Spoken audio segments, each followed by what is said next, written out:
그러면 발표를 시작하겠습니다. 네. 저는 6장의 HTTP 헤더, 리퀘스트 헤더의 조건부 헤더가 있어요. 그 부분부터 발표를 하겠습니다. 그래서 리퀘스트 헤더 필드 나머지 부분부터 볼 건데, 보기 전에 먼저 리퀘스트 헤더 필드에는 리퀘스트의 부가적 정보와 클라이언트의 정보, 그리고 콘텐츠 우선순위가 담겨 있습니다. 그래서 빨간색 부분이 리퀘스트 헤더고요. 그래서 이 헤더를 이제 앞서 잘 설명을 해주셨고요. 그리고 콘텐츠 우선순위는 어디 있냐면 accept에 보면은 이 순위로 콘텐츠를 받을 수 있다가 나와 있죠. 이게 랭귀지도 그렇고 그런 다양한 정보를 담고 있습니다. 그래서 조건부 헤더 필드를 한번 볼게요. 조건부 헤더 필드는 앞에 if가 다 붙어져 있습니다. 그래서 if 매치는 엔티티 태그를 비교를 하는데 엔티티 태그는 뒤에 자세히 설명이 될 거고요. 이 태그가 엔티티 태그입니다. 이 엔티티 태그는 리소스가 갱신될 때마다 이 태그도 갱신이 돼요. 그래서 이 태그가 똑같은지 확인을 하면서 리소스가 갱신 여부도 확인을 할 수가 있는 거죠. 그래서 예시를 보면은 그리고 이것도 먼저 설명을 드리자면은 왜 if modified since가 말 그대로 뒤에 날짜 정보가 value 값으로 나오는데 이 날짜 이후에 수정되었다면은 그것의 리스폰스 응답을 받겠다라는 거죠. 그래서 예시를 보자면 원래 엔티티 태그가 좀 길고 그런데 예시로 그냥 간단하게 적혀져 있는 거고요. 그래서 XYZ라는 리소스를 받고 싶은데 이게 XYZ가 마지막 이 태그고 그 이후에 갱신되지 않아야겠죠. 그리고 이 날짜 이후에 이거는 반대로 갱신되어 있지 않다면 이 리스폰스를 받겠다라는 겁니다. 그런 내용을 담은 리퀘스트를 보냅니다. 그래서 서버가 확인을 해봤더니 이 리소스가 이미 갱신이 되었어요. 갱신이 된 적이 있어서 리소스가 갱신되면 엔티티 태그도 갱신된다고 했잖아요. 그래서 XYZ라는 엔티티 태그를 가진 리소스가 없다는 답변이 옵니다. 이렇게 응답을 해주고 그러면 클라이언트가 이러는 조건부 헤더 필드를 전부 다 빼고 그냥 이 리소스를 보내달라는 리퀘스트를 보냅니다. 그러면 서버가 그러면은 여기에 해당하는 리소스는 있다. 이 리소스는 이 데이가 아니라 데이2 이날에 갱신이 되었고 마지막으로 최근에 갱신되었고 그리고 엔티티 태그는 XYZ로 변경이 되었다. 이런 내용을 담고 있습니다. 그래서 그 다음으로는 아까 전에 unmodified since를 봤는데 여기에서는 modified since가 나와 있죠. 그리고 none match라고 되어 있고 그래서 if match랑 none match가 정반대고 if modified since가 if unmodified since랑 완전히 반대로 대응되는 모습이죠. 그래서 이 메시지를 분석을 해보면 이 날짜 이후에 갱신이 되었다면 받고 싶고 그리고 XYZ라는 이 태그가 아니어야 된다. 그런 리소스를 받고 싶다고 보냅니다. 그러면 서버는 봤더니 이 리소스는 갱신이 된 적이 없다. 갱신이 됐으면 갱신이 된 리소스를 받고 싶다고 클라이언트가 요청을 했는데 갱신된 적이 없다는 답변을 받은 거죠. 이런 식으로 조건부 헤더 필드를 사용을 합니다. 그리고 if range라는 헤더 필드도 있는데 이거는 갱신되지 않은 경우에 이 바이트 범위에 해당되는 엔티티 바디를 받고 싶다는 클라이언트 리퀘스트입니다. 이걸 딱 보냈더니 마지막으로 갱신된 게 데이트2라는 거죠. 그래서 갱신되지 그 다음에 엔티티 태그가 XYZ2로 갱신되었음을 동시에 알려줍니다. 그래서 여기에서도 보면 갱신이 되었다고 나와 있고 새로운 갱신된 리소스를 보내줄 수 있다는 답변을 보내게 됩니다. 그 다음에 그래서 여기에서 갱신되지 않은 경우에 바이트 범위로 송신을 해달라고 했는데 갱신이 되어 있기 때문에 갱신 정보를 서버가 리스폰스 해준 겁니다. 여기까지가 조건부고 나머지 리퀘스트 헤더 필드를 보면은 이제 리퀘스트 메소드에 뭐 푸시랑 get, 포스트 뭐 등등의 메소드가 있잖아요. 메소드 중에서 우리가 가볍게 다루고 넘어간 내용이 있는데 그 중에 트레이스랑 퓨전즈가 있어요. 이게 뭐냐면 프록시 서버를 계속 순회를 하는데 최대 몇 번까지 프록시 서버를 탐색을 할 것이냐 그런 최대 전송 흡수를 말을 하고요. 그 다음에 이 태그는 프록시 서버에 접속하는 프록시 서버와 통신을 원하는 클라이언트가 인증을 하라고 요구를 할 때 사용을 하는 필드입니다. 그 다음에 레인지는 알다시피 엔티티 바이트 지정된 이 범위만큼 보내달라는 헤더고요. 그 다음 태그는 리퀘스트를 보낼 때 본래 리소스 URI를 보내주는 겁니다. 그래서 본래 리소스 URI가 이게 뭐냐면 제가 예전에 발표한 영상을 참고해 보시면 알겠지만 리소스 URI를 리퀘스트 메시지에 담는 3가지 방법이 있다고 설명을 해드렸어요.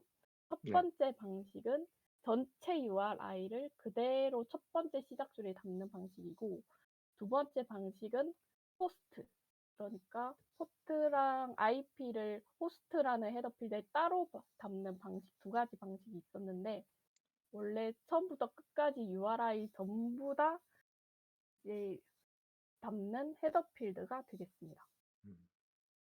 그 다음 헤더 필드는 이제 전송 인코딩의 우선순위를 담고 있는 건데 서버로부터 수신할 수 있는 인코딩이 무엇이 있는지 담아서 보내주는 거죠.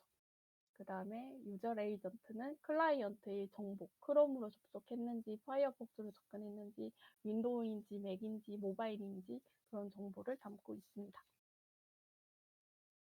그래서 리퀘스트 헤더 필드를 다시 보시면 보통은 호스트의 URI, 호스트랑 그 다음에 이 URI를 분할을 해서 담는데 이 2가지 정보를 한꺼번에 한 줄로 그래서 본래 URI를 담는 게 여기에 헤더 필드를 담아서 보내준다는 거죠.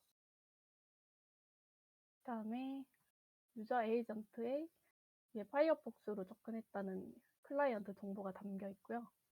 그 다음에 어떤 미디어 타입을 받을 수 있는지가 담겨져 있고 우선순위도 있고 그 다음에 어떤 언어를 받을 것인지 그리고 어떤 인코딩 방식의 리소스를 받을 수 있는지 담겨 있습니다. 그 다음에 리스폰스의 헤더 필드를 볼게요. 리스폰스 헤더 필드는 서버의 정보랑 클라이언트에게 추가 정보를 요구를 할 때 쓰는 헤더 필드고요. 먼저 보시면 accept range는 바이트 요구를 수신할 수 있는지 여부. 그래서 수신할 수 없다면 none을 보내겠죠. 그 다음에 리소스 age가 있는데 캐시 서버가 오리진 서버를 언제 마지막으로 확인을 했는지를 말해요. 이게 무슨 얘기냐면 캐시 서버는 오리진 서버에 담겨있는 사본을 가지고 있다고 했잖아요. 그래서 이 사본을 언제 가지고 왔는지 가지고 온 이후로 시간이 얼마나 지났는지를 가지고 있는 정보고 그리고 이거는 엔티티 태그죠. 리소스 갱신하면 엔티티 태그도 갱신된다는 거. 그 다음에 로케이션은 이제 3으로 시작하는 이 리스폰스를 보낼 때 리다이렉션이라고 하는데 URI의 위치가 바뀌었을 때 이런 인증 태그를 보내줍니다. 그런데 그래서 여기에 로케이션에 대체 어디로 그러면 다시 리퀘스트를 보내야 되는 거냐, 그 정보를 보내주는 거죠. 지금 클라이언트가 보내준 URI는 이 다른 URI로 변경되었으니까 이 URI로 한번 접근을 해봐라. 그 정보를 헤더 필드에 담아줍니다. 그 다음에 프록시 서버의 클라이언트 인증을 좀 하라고 요구를 할 때 이 헤더 필드를 사용을 하고요. 그 다음에 클라이언트가 리퀘스트를 다시 보내줬으면 좋겠는데 한 5초 있다가 다시 리퀘스트를 보내달라고 할 때 이 헤더 필드를 사용을 합니다. 그 다음에 서버는 HTTP 서버 정보를 담아두고요. 그 다음에 베리 같은 경우에는 프록시 서버의 리소스를 획득하는 조건을 담고 있는데 이게 무슨 말이냐면 나중에 이 예시를 한번 보자면은 이제 베리 태그에 쿠키도 있고 앱셋 인코딩이 있죠. 그래서 프록시 서버에 이제 클라이언트가 리퀘스트를 보내면 쿠키도 확인을 하고 클라이언트의 accept 인코딩 방식도 확인을 하라는 거예요. 그래서 서버가 정해주는 오리진 서버가 정해주는 accept 인코딩과 클라이언트가 보내준 인코딩 방식이 일치할 때만 프록시 서버가 응답을 할 수 있도록 지정을 해두는 겁니다. 그 다음에 서버의 클라이언트 인증을 위한 정보인데 HTTP 액세스 인증을 할 때 사용을 하는 헤더 필드입니다. 그래서 보시면 빨간색이 리스폰스 헤더인데 이건 책에 나와 있지 않은 내용이라 넘어가고, 여기에 보면 엔티티 태그가 실제로 엄청 복잡하게 나와 있는 걸 알 수가 있죠. 다음에 서버 정보가 나와 있고 쿠키 헤더 필드도 포함되어 있고, 지금 여기에 X프라임 옵션즈는 나중에 기타 헤더 필드에 소개될 겁니다. 그 다음에 엔티티 헤더 필드를 볼게요. 이거는 콘텐츠에 대한 정보를 담고 있는 거죠. 그래서 엔티티 헤더 필드는 먼저 리소스가 사용할 수 있는 메소드를 담고 있는 거고요. 그 다음에 엔티티 바디에 적용된 인코딩이 어떤 방식인지, 집인지 다른 방식인지를 담고 있는 거고, 그리고 엔티티의 언어, 영어인지 한국어인지 일본어인지 그런 정보를 담고 있고, 엔티티 바디가 몇 바이트인지를 담고 있습니다. 그리고 리소스에 대응하는 대체 URI라고도 있는데 이게 무슨 말이냐면 이제 페이지에 접속을 했는데 실제로는 내가 HTML, PHP까지 URI를 입력을 하지 않았는데도 뒤에 .html이나 .php라는 URI 부분이 뒤에 추가로 붙어 있는 경우가 있어요. 이게 실제 리소스가 있는 실제 URI거든요. 그래서 이 실제 URI 정보를 담고 있는 거죠. 그 다음에 MD5라는 알고리즘이 있는데 이 알고리즘은 엔티티 바디의 변경 여부를 가지고 있어요. 그래서 엔티티 바디가 전송하는 중간에 수치가 좀 변경될 수가 있잖아요. 엔티티 바디가 중간에 변경될 수 있는데 그걸 확인하기 위해서 MD5 알고리즘을 사용을 해요. 그래서 서버가 엔티티 바디에 MD5 알고리즘을 적용한 값을 담아서 보내줍니다. 그래서 그 리스폰스를 받은 클라이언트는 자기가 수신받은 엔티티 바디에 또 MD5 알고리즘을 적용을 해가지고 수신받은 헤더 필드에 있는 MD5 알고리즘 결과물이랑 값이 일치하는지 확인을 합니다. 그래서 만약에 두 값이 다르면 중간에 엔티티 바디가 변경되었다는 걸 알 수가 있겠죠. 그 다음에 엔티티 바디의 범위를 나타내고요. 그 다음에는 미디어 타입 텍스트인지 이미지인지 영상인지 그런 미디어 타입을 저장을 해둡니다.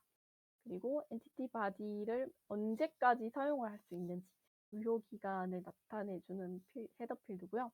그다음에 리소스가 최종적으로 언제 업데이트 됐는지 저장해두는 헤더 필드입니다. 그래서 리퀘스트 헤더 필드의 엔티티 헤더 부분을 보면 어떤 컨텐츠 타입이 나와 있죠. 그래서 멀티플 폼 데이터이고 그다음에 컨텐츠의 길이도 나와 있는 걸 확인할 수 있습니다.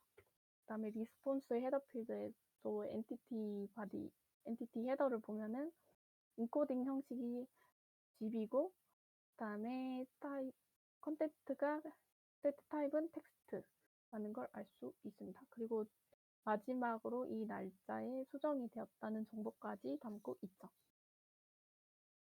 그다음에 쿠키 헤더 필드입니다. 쿠키는 유저 클라이언트를 식별을 하고 상태를 관리할 때 쿠키를 사용을 하죠. HTTP는 상태 관리를 하지 않는 프로토콜이기 때문에 상태 관리를 할 때는 쿠키를 사용을 한다고 저번에 발표를 했습니다. 그래서 쿠키 헤더 필드는 두 가지 헤더 필드를 사용을 합니다. 셋 쿠키랑 그냥 쿠키 헤더 필드를 사용을 하는데 맨 처음에 클라이언트가 요청을 보내면 서버가 클라이언트에게 셋 쿠키라는 헤더 필드를 사용을 해서 키를 담아서 리스폰스를 보내줍니다. 그러면 리스폰스를 받은 클라이언트는 쿠키 저장소에 쿠키를 저장을 해둡니다. 그래서 또다시 클라이언트가 서버에 리퀘스트를 보낼 때는 쿠키 저장소에서 쿠키를 꺼내서 이 쿠키라는 헤더 필드에 쿠키 정보를 담은 다음에 리퀘스트를 보내는 거죠. 그러면 서버는 어떤 클라이언트가 언제 접속을 했는지 확인을 할 수 있는 겁니다. 그래서 보시면 setCookie라는 헤더 필드와 쿠키 헤더 필드가 있죠. 그래서 이 네임은 쿠키 이름을 말하고 그다음에 유효 기간 정보도 담고 있습니다. 그리고 그 쿠키가 유효한 사이트 정보와 쿠키가 유효한 패스까지 다양한 정보를 담아두고 있습니다. 그다음에 기타 헤더 필드인데요. HTTP 헤더 필드는 독자적으로 확장할 수가 있어요. 그래서 독자적으로 확장한 헤더 필드 중에서 유용하게 자주 쓰이는 헤더 필드가 있습니다.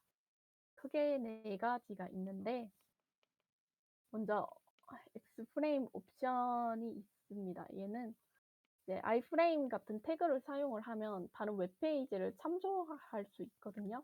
이걸 클릭 채팅으로 악용이 될 수가 있는 거죠. 그래서 사용자는 그냥 플레이 버튼인 줄 알고 눌렀는데 실제로는 페이로 이제 자신의 비용이 나가는 사용자가 의도하지 않았던 작업을 할 수가 있는 거죠. 그런 공격을 차단하기 위해서 X프레임 옵션을 사용을 해줍니다. 그러면 다른 웹페이지를 참조를 할 수가 없는 거죠. 그다음에 크로스 사이트 스크립팅 보호 기능을 제어하는 건데요. 이제 크로스 사이트 스크립팅이 뭐냐면 이제 웹페이지에 악성 스크립트 코드를 심어놔서 그 페이지를 확인을 하면 그 악성 스크립트를 실행을 할 수 있는 그런 공격 기능입니다. 그래서 보통 이 크로스 사이트 스크립팅을 막기 위한 필터를 사용을 하는데 이 필터를 사용을 할지 아니면은 해제를 할지 선택할 수 있는 필드입니다. 그다음에 Do Not Track의 줄임말 DNT 헤더 필드가 있는데 개인정보 수집을 거부할 수 있는 헤더 필드고 그다음에 PHP라고 해서 프라이버시 정책에 PHP라는 걸 사용할 수 있다고 합니다. 네, 저는 여기에 보면 여기에 예시 하나가 들어가 있죠. 프레임 옵션즈를 사용을 하지 않겠다. 이 헤더 필드 덕분에 클릭 체킹을 차단을 할 수가 있는 거죠. 네, 저는 여기까지 준비했습니다. 고생 많으셨습니다. 알겠습니다. 많이 줄인 것 같은데 20분 했군요. 많이 잘 하셨네요. 따라갑니다. 저는 역시 전공자의 깊이가 다르네. 그 전 질문보다 보충하고 싶은 게 네네. 있습니다. 틀린 건 아니고 그냥 조금 이거는 제가 요번에 안 거라 가지고 네. 쿠키 쪽 한 번만 봐 주시겠습니까? 네네. 슬래시 있는 부분. 네, 여기서 네. 패스가 그러니까 쿠키가 저장하는 장소가 있는데 그러니까 뭐 딕셔너리나 맵으로 따지자면 키밸류인 거죠. 이제 셋 쿠키에 담긴 썹 저게 이제 쿠키인데 저 썹이 밸류가 될 거고 키는 도메인이 될 거거든요. 그래서 아마 도메인을 설정해서 오거나 저게 아니면은 설정을 해주는 작업이 필요하더라고요. 모바일에서는 설정을 해주는 작업이 필요한 부분이 있었어요. iOS 같은 경우에는 그랬었거든요. 안드로이드는 잘 됐지만. 그리고 오른쪽에 있는 패스 같은 경우에는 도메인 섭섭.com 하고 슬래시 다음 이하의 이제 모든 곳에 권한을 음. 주겠다라는 뜻이었어요. 그래서 만약에 저 슬래시 하고 나는 이 모든 디렉터리가 아니고 sub2.com의 모든 디렉터리가 아니고 하위 디렉터리가 아니고 여기서 나는 만약에 뭐 프로파일 쪽에서만 권한을 줄래 하면 패스에 슬래시하고 프로파일만 해버리면은 음. 프로파일 이하의 도메인들만 그 패스들만 그 쿠키를 쓸 수가 있어요. 아, 쿠키 적용 범위를 지정을 해 줄 수 있는 거군요. 그렇죠. 서버 쪽에서는 음. 그렇게 해줄 수가 있죠. 음, 음. 그렇습니다. 감사합니다. 네. 클라이언트 쪽에서도 할 수 있구나. 네네. 그렇게 할 수 있어요. 음.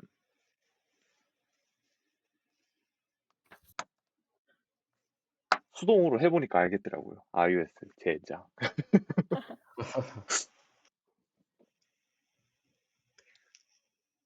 질문이 있거나 보충할 게 이 있나요? 음. 이 쿠키 설정도 네. 그러면 iOS 버전 최적화 때문에 하신 작업인 거죠? 그렇다기보다, 새로 들어가는 이제 프로젝트의 웹뷰 앱을 만드는데, 네. 저거를 써야 되는데, 저게 잘 안 되더라고요. 이 플러터 쪽으로 하니까. 그래서 그걸 이제 안드로이드 같은 경우에는 굳이 쿠키 같은 거를 따로 어디에 저장해서 뭐 기간은 얼마만큼 이런 거를 저장을 안 해줘도 알아서 잘 들어가서 잘 써지는데 iOS는 수동으로 저장을 해주는 부분이 필요했었거든요. 그래서 그걸 하다 보니까 네, 저런 거를 이제 수동으로 다 넣어줘야 되더라고요. 음. 그래서 그 리스폰스 온 거에서 쿠키 빼가지고 나 이거를 쿠키로 넣을게 하고 쿠키로 넣고 패스는 이걸로 하고 뭘로 하고 이걸 다 설정을 한 거예요. 아이고. 네, 삽질스. 역시 그리고 저 위에 있는 그림들 있잖아요. 네. 쿠키 헤더 필드 나오는 거. 그거 나 어디서 네. 많이 본 것 같은데. 맞아요. 여기 있는데 이거예요. 아, 역시 같은 걸 보고 있었군. 이분 그림 봤더니 네, 캐시에 대한 내용을 주로 담고 있더라고요. 네. 근데 어, 이게 지금 요지에 벗어난 얘기긴 한데 네. 노션인데도 그 구글로 접속이 어, 된 사례라서 좀 신기했어요. 신기하네. 어떻게 됐지? 그러니까요. 저도 이거 플랩 쓰고 있거든요. 플랩이라고 하는 거예요, 이거를? 플랩 우피라는 그 건데요. 네. 이거 월 5,900원 내시면요. 아, 그 와, 노션을 바로 그 홈페이지처럼 쓸 수 있게 해줘요. 그걸 내가 만들어서 팔면 되겠다. 오케이, 감사합니다. 저도 구독해서 쓰고 있습니다. 오, 오. 네, 아까 월 5,900원을 줄 수 없지. 그러면 만들어야겠다. 검색하면 용준님 블로그 나오나요? 그쵸? 어떻게 뭐라, 검색하면 나오죠? 제 블로그 이름이 조이풀? 네, 조이풀스 데브로그 치시면 돼요. 오, 노션으로 했어요? 저건가? 아, 이게 검색이 된 거죠? 오, 상단에 뜨네. 그러니까요. 네, 이거를 다 그냥 노션 그대로 지금 네. 웹페이지에서 확인하실 수가 있는 거예요. 제 노션. 아, 아, 그러면 도메인 하나 도메인명도 샀고요. 네, 도메인 하나 사고 어, 연동시켜서. 아, 저 궁금한 게 있는데 그러면 도메인명도 거기서 변경할 수 있도록 지원을 해준 거예요? 네, 원래는 이제 뭐 그 사이트 이름이 우피라서 우피해서 뭐 이것저것 좀 짜잘한 예쁘지 않은 주소를 여러 개 되어 주고요. 있어. 네, 제가 따로 오스틴 케이라에서 도메인 하나 사서 아, 900원짜리 사서 붙였어요. 이거는 또 따로 산 거예요? 네, 그 도메인은 따로 샀어요. 아, 근데 도메인은 또 쉽게 따로. 붙일 수 있게 해놨어요. 그 음, 그게 우피라는. 궁금했어요. 도메인 수정까지 또 지원, 네. 5,900원에 다 지원 포함이 되어 있는 건지, 아니면 또 그쵸. 별도로 하신 건지. 기능이 엄청 많아요. 음, 그래서 되게 간편해요. 여러 신기하네. 가지가 다 있어. 구글 애드센스도 붙일 수 있고, 5,900원은 이분은 좀 세다. 붙이셨네요. 챗봇도 붙일 수 있고, 이분은 붙이셨어요. 이런 광고가 네. 있네요. 댓글도 붙일 수 있고. 우리 댓글도 것도 있네. 해야 되는데. 아, 아무튼 그렇고 오케이. 이거는 론의 이야기였고. 오케이. 그렇습니다. 오케이. 그럼 일단 질문과 덧붙일 게 없는 것 같으므로 챕터 6 발표를 마치도록 하겠습니다. 고생하셨습니다. 네.